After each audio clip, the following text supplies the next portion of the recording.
Hey there, everybody. Movie reviewer next door, and tonight, I'm gonna be watching a few films actually because I'm staying up. Yeah, I know. I'm trying to fix my sleep schedule, so I'm trying to stay up and go to sleep like maybe 10 or 9 or something tomorrow night, or tonight now.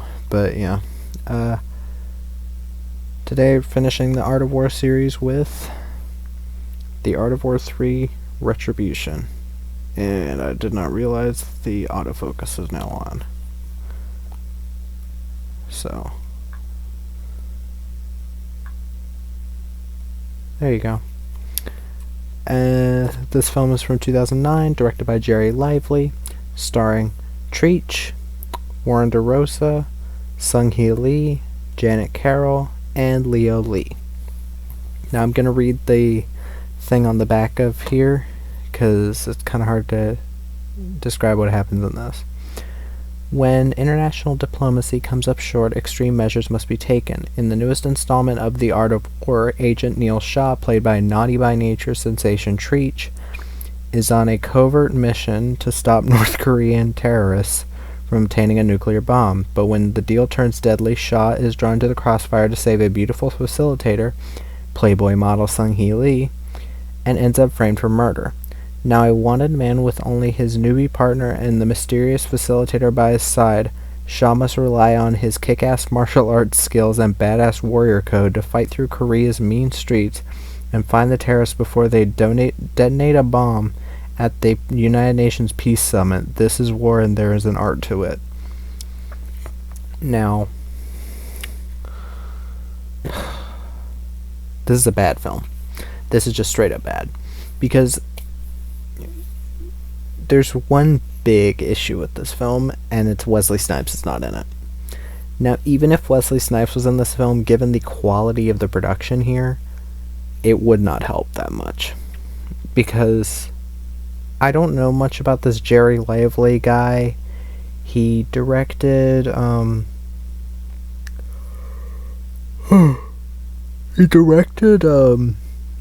the two Dungeons and Dragons TV movies that were sequels to the 2000 Dungeons and Dragons that had frickin' what's his name from The Lion King and whatever, the 2000 Dungeons and Dragons, the sequels to that, which I've heard are better than that, but this film just looks so bad. This film's budget is apparently $10 million. And it looks way worse than the second movie, which had a budget of 13.3. And I'm guessing most of that budget went to Snipes, so I don't know what the fuck happened here. Because that film looks 3 times as expensive. Almost. Okay, I won't say that. There are issues with the production of the second one too, but there's a bit of an interesting history to this third one. Art of War 3 Retribution was finished before Art of War 2 Betrayal even came out. And because they didn't know if they were going to get Wesley Snipes back, because Sony had the license to the Art of War. They had bought, I think they bought the company Morgan Creek or Franchise Pictures, one or the other, which owns the rights to the first film, The Art of War, from 2000. So, you've also, with that, they did not think that they were going to get Wesley Snipes back for a sequel, so they went ahead and made this film. It sat on the shelves until it ended up coming out after they had found out, oh, they're doing a second Wesley Snipes movie in the series. And then they were initially going to release this film as some other name, as its own thing, and just like redub the parts where he says his name is Neil Shaw and all that. But I kind of wish it was just its own thing so I didn't have to watch it. Let me go through the cast. Treach, also known as Anthony Treach Chris. Yeah, he was the lead rapper for Naughty by Nature. I never listened to that music. He does not have charisma. Where Wesley Snipes in the first, especially in the second one even, had charisma, he does. The Treach does not. and that is a big disadvantage for this film, because I could watch Wesley Snipes in the first and second because he's fun to watch, and he kept me entertained. The action was fun, especially in the second one. I thought it had a lot more action and was a lot better. Well, it was better handled editing wise, that's for sure. But Treach here, he really doesn't do much in the action scenes. The thing here that literally says kick-ass martial arts skills. He does not exhibit any martial arts in this film. He basically punches like this. It looks very wooden. Every time he's in a gunfight, he's like either slowly walking to the he's slowly walking to the right while going like this, like that. And it looks really fucking weird. And then he'll go behind a post and go like this. And then he's like, and it looks really shitty.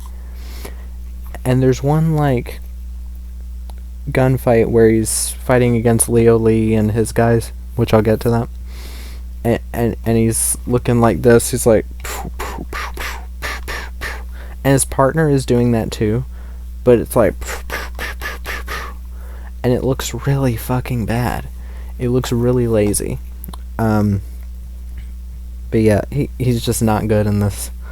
Warren DeRosa as Jason, who is Neil Shaw's partner, because apparently he has a partner now.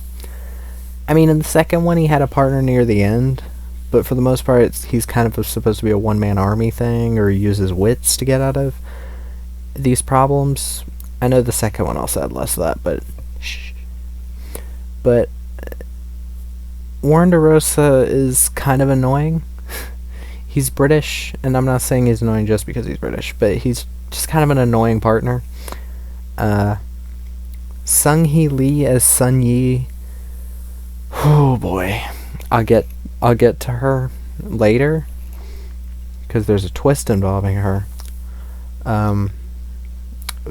She has a really annoying put-on Chinese accent, and I know the actress.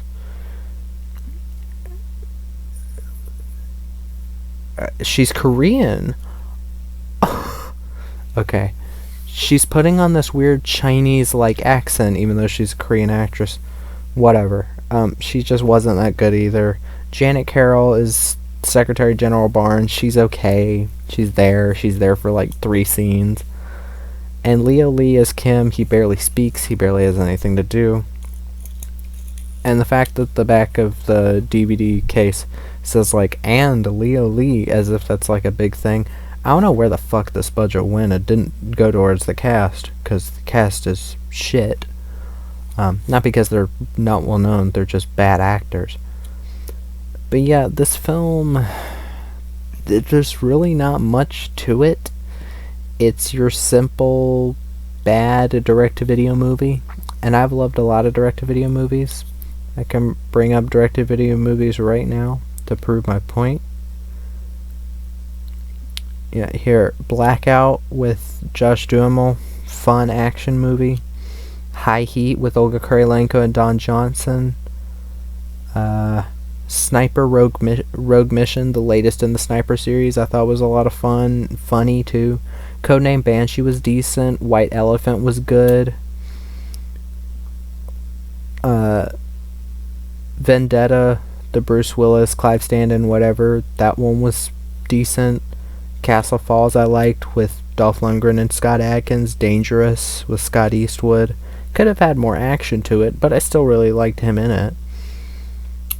And Kate on Netflix, I guess that's technically direct-to-video, but Jolt, like, I enjoy a lot of direct-to-video action movies, a lot of the times more than big-budget ones, because the big-budget ones spend all their money on the cast and nothing on the action.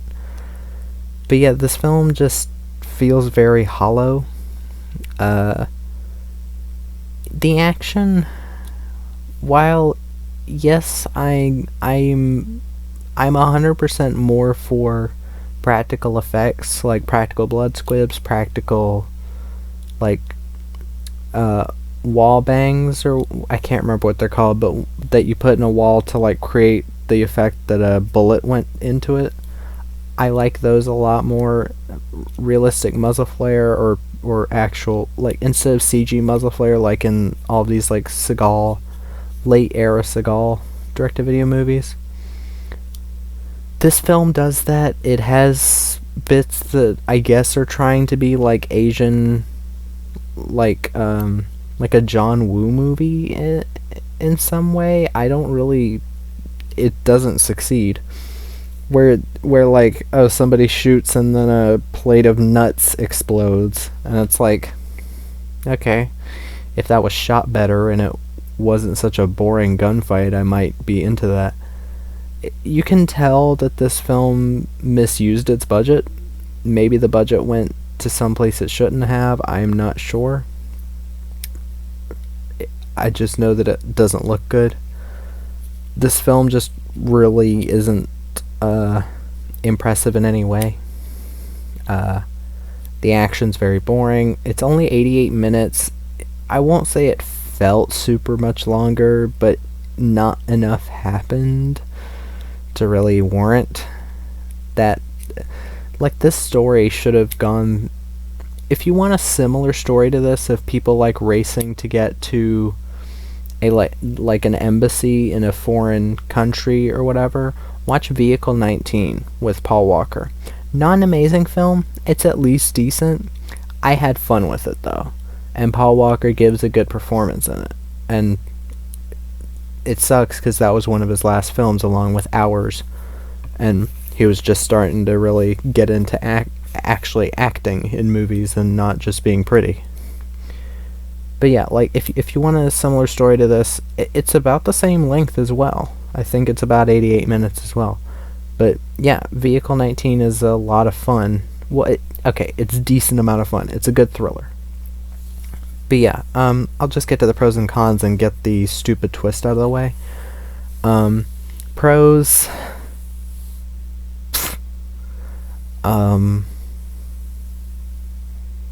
I had a laugh at some of the lines that they try to pass off as badass. There's a line Treach says to Sung-Hee Lee's character where he says, "I used to shoot gangbangers up for paper. Now I get a paper to shoot up to shoot up a brother." And it's like, dude, like, you could not come off less badass.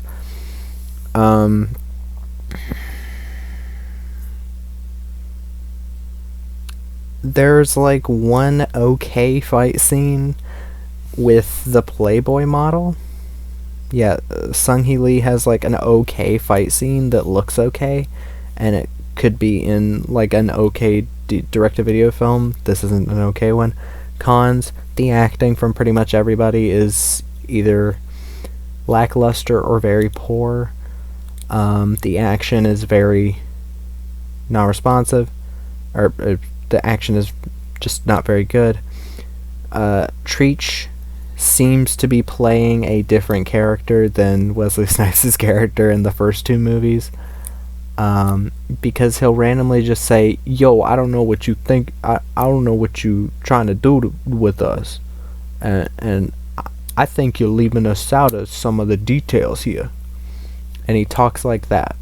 He talks like he does in everything I've seen clips of him from in, where he just talks like his rap persona, and it gets really annoying really quick when you're like, this is nothing like the character, this is nothing like Nick. But the film looks really cheap, really bad set design that just feels like a set. It doesn't feel like actual places, it feels like a set. Whatever the fuck. Spoiler. I say spoiler while holding this up also because on the poster here, you see her arms there. You can barely see it, but I'll show you what the disc shows. The disc gives away the plot twist. See her? That is the Playboy model. She has guns. She turns out to be a villain, and she kills like pretty much all of the South Korean people.